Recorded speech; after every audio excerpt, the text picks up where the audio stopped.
할렐루야. 어떤 그 아내가 남편한테 그래요. 왜 그 남자하고 사귀게 됐냐고 그랬더니 대학교 다닐 때 그 남자가 굉장히 까칠했대요. 까칠. 그 차도남 있죠. 차가운 도시 남자. 굉장히 까칠하고 매사에 철두철미하고 논리정연하고 모호한 게 없고 딱딱 떨어져서 그 모습이 너무 매력적이었다는 거예요. 근데 이제 이분이 제가 이제 재미라고 하는 책에서 읽었던 내용인데 어저께 정리해봤어요. 까칠함은 매력이 아니고 까칠함은 컴플렉스라는 거예요. 왜 컴플렉스냐 그러면 마음에 분노가 있는 사람, 마음속에 열등감이 있는 사람들이 주로 그 분노와 열등감들을 까칠함으로 표현한다는 거예요. 그래서 이 엄마가 딸 보고 그래요. 야, 너는 까칠한 남자가 멋있어 보여도 이 까칠한 남자하고 결혼하면 안 된다. 남자는 모름지기 자상한 남자가 좋다. 그렇게 이제 얘기를 했다는 것입니다.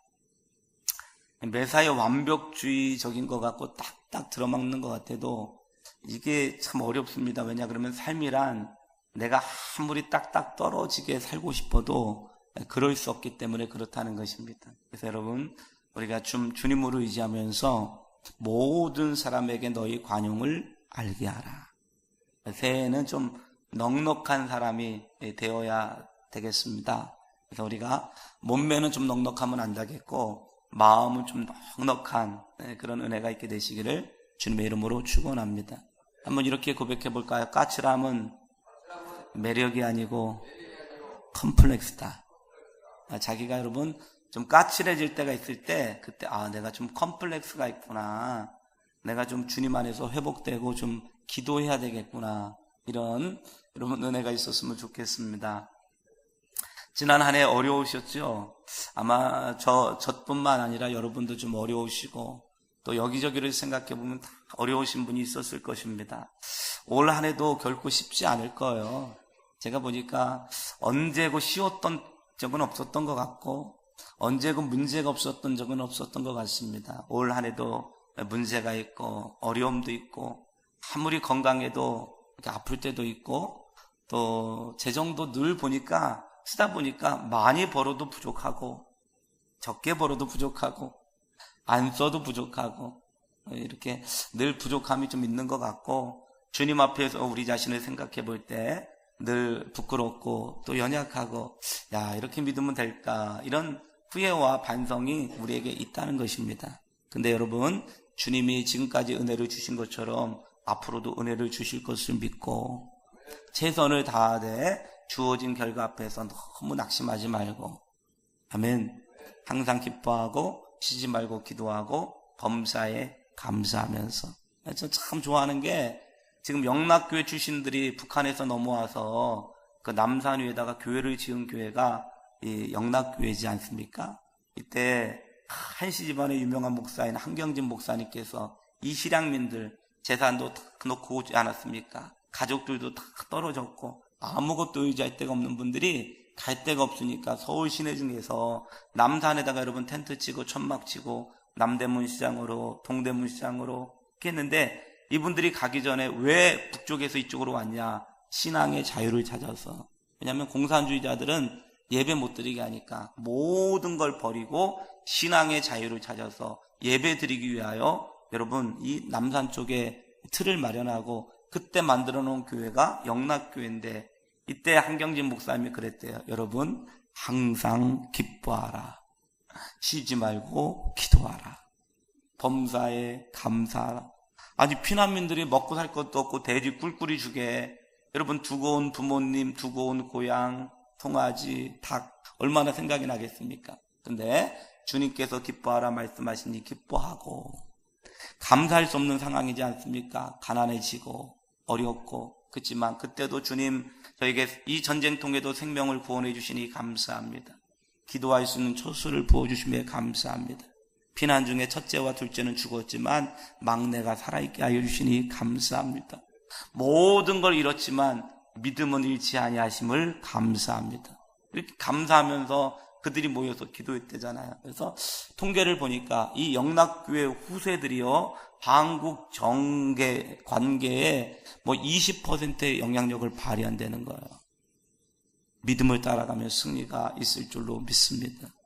할렐루야. 그래서 올 한 해도 여러분께서 내가 어떻게 하면 하나님을 잘 예배할 것인가, 어떻게 하면 내가 주님께 더 온전할 것인가, 이 부분에 집중하시면 역사가 일어날 줄로 믿습니다.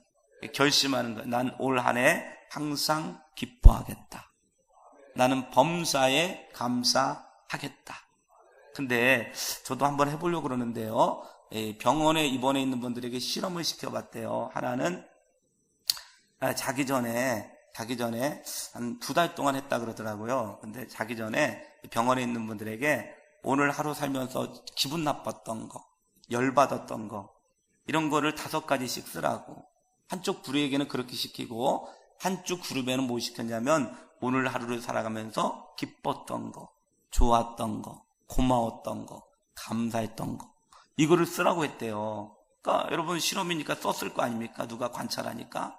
쓰고 나서 2달이 지나고 났더니 이 부정적으로 막 불평하고 불만하고 막 비판했던 이 그룹들은 모든 몸의 증상들이 다 나빠졌대요.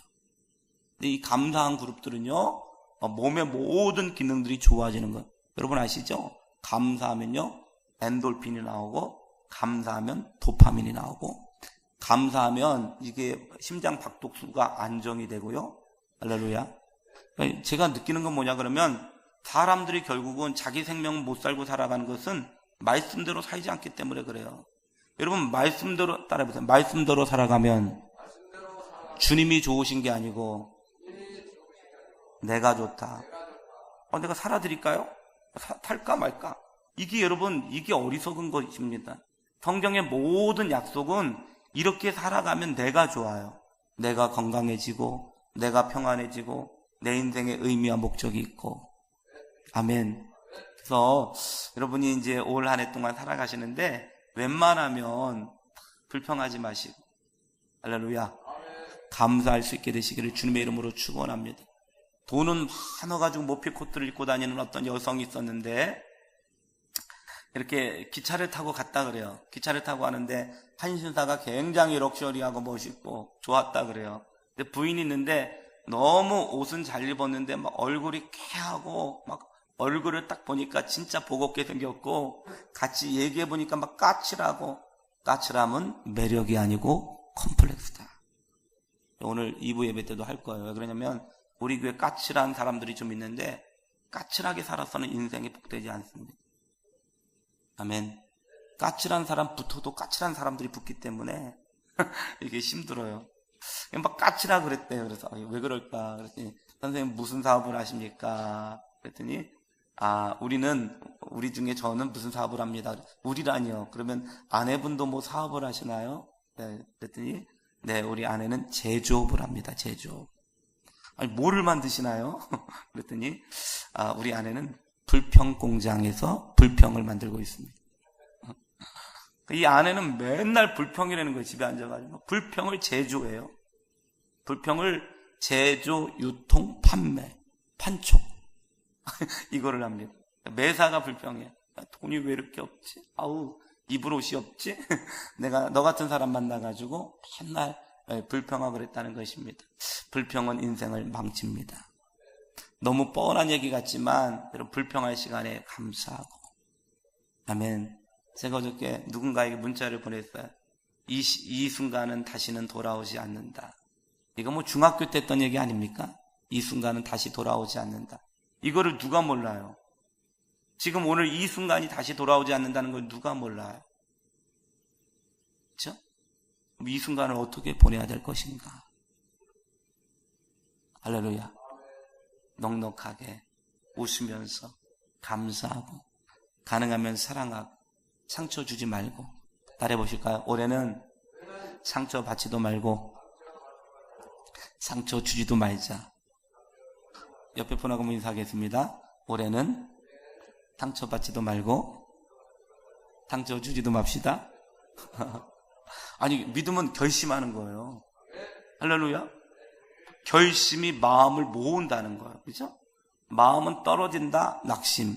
마음은 상처받는다, 상심. 근데 마음을 모으면 열심. 그래, 올해는 상처 주지도 않고 상처 받지도 않을 거야. 올해는 사랑할 거야. 올해는 감사할 거야. 올해는 기도할 거야. 올해는 52주 동안 예배를 한 번도 안 빠질 거야. 이게 딱 결심을 해놓으면요, 여러분, 이 결혼식도 지나갑니다. 믿음으로 딱 결심하면 애경사도 안 납니다. 할렐루야. 그래서 이 결심을 좀 했으면 좋겠다. 그래서 제가 그 문자를 착 보내면서 이 순간은 다시는 돌아오지 않는다. 얼마나 소중해요. 얼마나 귀합니까? 생명이 지나가는데. 그러니까 막 인상 쓰고 막 우울하고 낙심되고 막 까칠하고 상처 주고 답답하고 이렇게 살지 말고. 왜 그러냐면 이게 여러분 이게 사람들은요, 웃고 살면 죄라고 생각하는 문화가 있기 때문에 그래요. 잘 들어보세요. 웃고 살아가면 죄라고 생각해요. 행복하면 안 된다고 생각해요. 왜냐 그러면 50대 이상의 연세들을 가지신 분들은 어린 시절부터 그 유교주의, 엄격주의 여기에 물들어 있기 때문에 좀 행복하면 안 된다고 생각해요. 교회 예배 시간에도 막 사람이 웃고 막 박수치고 막 이렇게 하면 왜 교회가 이렇게 행복해?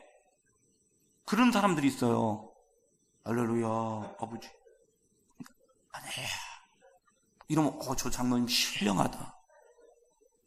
이러는데 이런 영성은 여러분 듣지도 보지도 못한 영성입니다. 아멘. 주님은 우리가 행복하기를 원하세요. 할렐루야. 행복하게 살아가는 저와 여러분이 되시기를 주님의 이름으로 축원합니다. 관점을 바꾸면 인생이 바뀌게 되어지는데, 일본에 사과 농사를 짓는 사람들이 있었다고 하죠. 근데 어느 해인가 태풍이 막 불어가지고 1급 태풍 때문에 사과밭이 막 쑥밭이 된 것입니다. 쑥밭이 딱 됐는데 모든 사과가 다 막 돌에 맞고 찢기고 상품으로 가치가 없는 것입니다. 아마 사과 농가의 수많은 농주들이 망연자실하고 좌절하고 낭망했는데, 어떤 그 예수를 잘 믿는 이 사과 농사 주인이 감사하기 시작했어요. 야, 감사하다. 그래도 나무가 아직 뿌리는 남아 있네. 이것도 감사하고, 또 개중에 봤더니 사과 중에 여전히 그 태풍에도 여러분 매달려 있는 사과가 있더래요. 야, 저 사과 대단하다. 나도 믿음의 큰 풍랑일 때 저 사과처럼 살아남아 있으면 얼마나 좋을까. 이런 생각이 들면서 이분이 갑자기 하나님께서 아이디어를 탁 주시는 거예요. 어떤 아이디어냐 그러면, 야, 저 사과를 팔아야 되겠다. 그래서 그 사과를 전부 따라 그랬어요. 따고 진짜 고급스러운 종이에다 다 랩핑을 합니다. 포장을 해가지고 거기다 문구를 어떻게 붙이냐 그랬더니 이렇게 붙였대요. 1급 태풍에도 절대 떨어지지 않는 사과. 1급 태풍에도 절대 떨어지지 않는 사과. 이거를 갖다 판매하기 시작했더니 대학 입시를 준비했던 이 입시생들이 이 사과가 불티나게 파는 거. 우리가 찰떡같이 붙더라고 찰떡이 팔리는 것처럼 1급 태풍에도 떨어지지 않는 사과이기 때문에 대학에도 떨어지지 않고 취업에도 떨어지지 않는다고. 그래서 여러분, 이 사과가 비싼 가격에 팔렸다는 것입니다. 아멘. 이게 감사해야 되는 이유입니다. 여러분, 불평하고 불만하고 나는 없어 까칠하고 점점 신경질적으로 변하고 점점 안 된다고 사람을 안 만나고 혼자 지내고 방콕하고 낙심하고 절망하고 자기가 힘드니까 남한테 콕콕 지어받고 이렇게 돼서는 삶의 변화가 일어나지 않습니다. 항상 기뻐하고 쉬지 말고 기도하고. 할렐루야, 할렐루야. 저는 많은 분들이 아주 바람에 나는 잎새도 나는 괴로워했다, 이것처럼 너무 소심하고 약하고 진짜 정신적으로 제가 알았어요.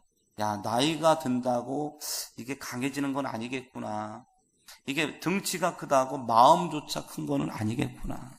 이거를 알게 되었습니다. 여러분, 사람이 길을 걸어가다가, 재밌는 표현이지만 길을 걸어가다가 산이 있지 않습니까? 산을 탁 만나면 4가지 부류의 사람이 존재한다는 거. 산이 있네. 그리고 그냥 거기다가 텐트를 치고 거기서 그냥 사는 사람.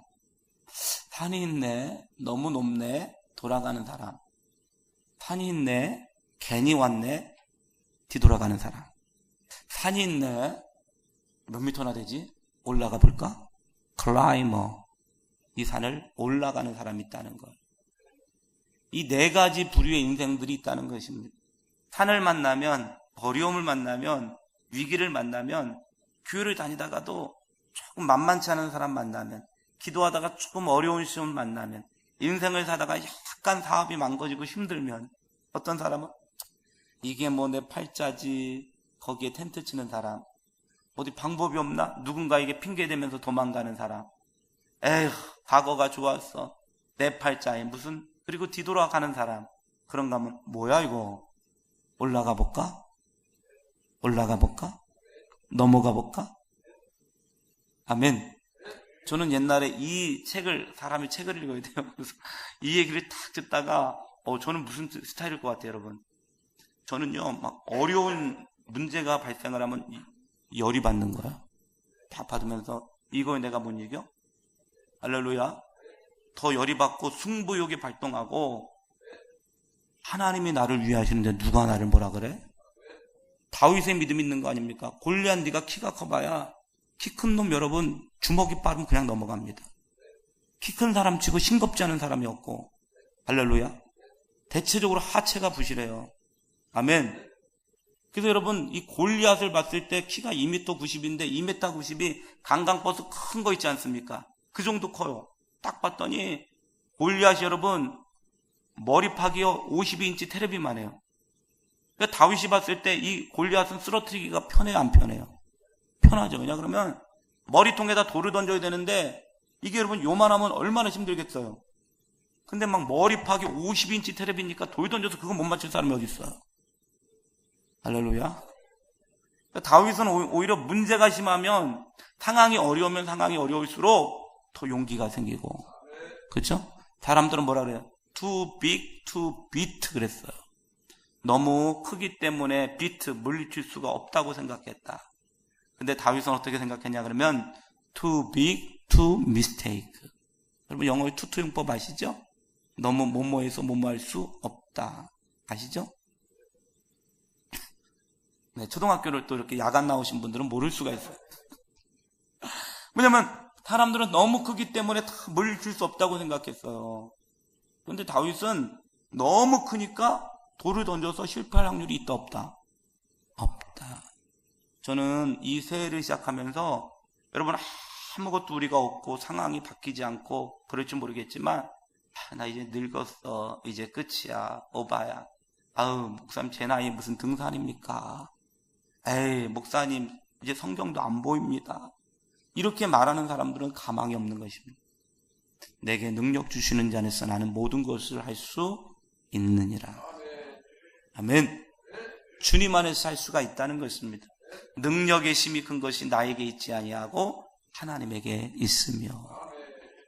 여러분 이게 주님께서 우리 인생을 바꾸어 가시는 장면입니다.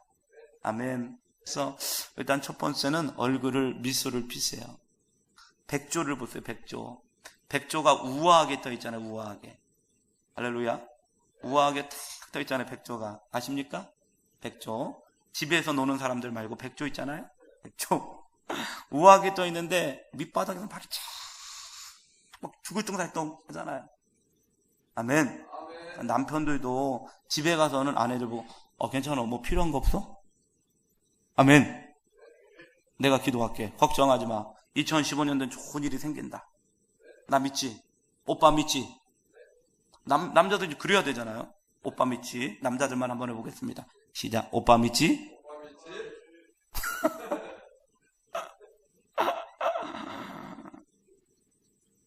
여자분들은 또 남자가 그렇게 얘기하면 아이고 참 별짓을 다 하고 있네 진짜, 이러시면 초를 치면 안 돼요. 제가 보니까 부부관계는요, 남자가 설령 도둑질을 해도 부인이 그거를 맞장구를 쳐 잘했다 잘했다. 아멘. 우리도 어저께 훌륭한 아내를 봤는데 막 눈물이 나려고 했어요. 남편이 자전거를 타고 다니는데 늘 후진 자전거를 타고 다녀가지고 이게 자전거 모임만 가면 못 따라가는 거예요. 아내가 적금을 탁 해가지고 여보 뿔리면 안 돼, 자전거 매장으로 가가지고 제일 좋은 자전거 주세요. 그랬더니 남편이 돈 있어? 그래. 걱정하지 마, 내가 뭐라도 해가지고 당신 자전거 하나 못 사주겠어? 그래서 자전거를 1,000만 원짜리를 사준 거예요. 그러니까 남자가 1,000만 원짜리 자전거에 여보 제일 섹시한 걸로 옷도 골라. 이 자전거 이 옷이 섹시할 뿐만 아니라 어쨌든 민망스럽잖아요. 나올 때 나오고 들어갈 때 또 나오고 뭐 이래가지고 되게 민망하잖아요. 딱 입고 막 모구를 쓰고 이거 있잖아요. 바퀴벌레 같은 모자 같은 거 딱. 남자가 이거를 딱 하는데 갑자기 막 자존감이 막 생기면서 자전거 달리니까 내가 근육이 모자라서 그런 게 아니고 이게 자전거가 후졌구나. 이 남자가 막 그러면서 막 허벅지가 막 굵어지기 시작하면서 여보 나 왔어. 나 샤워 좀 하고 나올게. 그랬더니 막 힘이 탁탁 붙으니까 사랑을 그대에게 막 이러면서 그러니까 남자가 오빠 믿지? 딱 그럼 당신은 보통 사람이 아니문이다. 뭐 이렇게 하면서 그래서 여러분 아내는 남편의 영원한 치어리더다. 너무 중요해요. 왜냐하면 제가 보니까 인생이 나를 지지해주고 격려해주고 응원해주는 사람이 생각 외로 없어요. 물어보시라니까 서로. 여러분을 정말 어느 때 가도 응원해주고 지지해주고 격려해주고 잘했다 잘했다 막 이러잖아요. 그 여자분들도 그냥 맨날 밥 먹고 텔레비만 보지 마시고 운동을 해가지고 살을 짝짝짝 빼가지고 미니스커트를 딱 입고 아멘? 착착착 입어가지고 남편이 들어오시면 한 달에 한 번쯤은 할렐루야 할렐루야. 제가 오늘 이 설교를 왜 하고 있는지 모르겠어요. 아멘. 그래서 남편이 너무 힘들어하면 울지마 울지마 이렇게. 자 해보세요. 오빠 믿지? 좀 이런 게 있어야 돼요. 이게 여러분 믿음의 사람 아닙니까? 주님 믿잖아요. 아멘. 주님 믿고 우리 주변에 있는 사람들을 격려하고 위로하고 소망을 갖고 위기를 만나도 그 위기를 돌아가거나 거기에 좌절하여 앉아있지 아니하고 뒤돌아가지 아니하고 이거를 내가 넘으리라. 내게 능력 주시는 자에서 난 모든 것을 할 수 있다. 하나님이 함께 하시면 된다. 너는 내게 부르짖으라. 내가 내게 응답하겠고 내가 알지 못하는 크고 비밀한 일을 내게 하리라. 오늘 제가 로마서 9장을 이 전장을 읽었 유대인의 구원의 문제인데 이 유대인의 구원의 문제가 전적으로 하나님의 은혜에 있다는 것입니다. 하나님께 모든 것이 달려있다. 그렇기 때문에 하나님이 하시고자 하면 유대인이든 이방인이든 다 구원하실 수 있다는 내용입니다. 여러분 올 한 해 이 하나님의 주권을 신뢰하시면서 날마다 승리하시되 오늘 예배드리다가 여러분 마음속에 코르한 결심들 오늘 집에 가셨어요? 아마 결심들을 한번 써보세요. 새해는 항상 묻겠다. 새해는 항상 감사하겠다. 상처 주지도 않고 받지도 않겠다. 새해는 주상현 집사님 이 세 번째 자리를 넘어서지 마시고 앞자리에 앉으셔서 아멘. 네, 박수 한번 하겠습니다. 할렐루야. 이 뒤로 성공하는 사람들을 보니까 일단은 만나면 먼저 인사하고 아멘. 만남 먼저 인사하는데 그러니까 인사는 너무 중요해요. 제가 목사가 왜 이런 얘기까지 해줘야 되냐 그러면 이런 얘기를 해줄 사람이 없기 때문에 그래요. 까칠한 건 매력이 아니고 컴플렉스고 성공하는 사람은 인사를 먼저 하고 인상이 펴져야 인생이 펴지고 성공하는 사람은 항상 강의를 들을 때 앞자리에 와서 앉고 성공하는 사람은 시간에 늦지 아니하고 할렐루야. 이게 중요한 거예요. 너무 중요해요. 그렇기 때문에 성공하는 사람은 52주 동안 예배를 빠지지 않고 마음속에 여러분 한번 결심해 보세요. 그렇게 결심하시고 하나님 앞에 기도하시면서 저도 새해에는 하나님 성경을 1시간씩 읽겠습니다. 100분씩 기도하겠습니다. 매일 책을 한 권 읽어보려고 어젯밤에 했는데 눈이 시려가지고 못 읽었는데 매일 한 권은 아닐지라도 일주일에 5권을 읽고 체중은 좀 빼고 몸이 태가 안 나갔고요. 그래서 제가 어저께부터 밥을 안 먹었잖아요. 조금씩. 여러분 연초에라도 좀 반짝하는 게 있어야 되잖아요. 할렐루야. 사람이 결심할 수 없다면 어제와 오늘이 같다면 인간이 아니죠. 인간과 동물의 차이점이 초등학교 때 배웠어요. 인간과 동물의 차이점은 인간은 반성할 수 있기 때문에 인간이라는데 그러면 우리가 지나온 사회도 중요하지만 다시 반성하면서 마음을 추스리고 마음을 여러분 새롭게 하고 그런 은혜가 있게 되시기를 주님의 이름으로 축원합니다.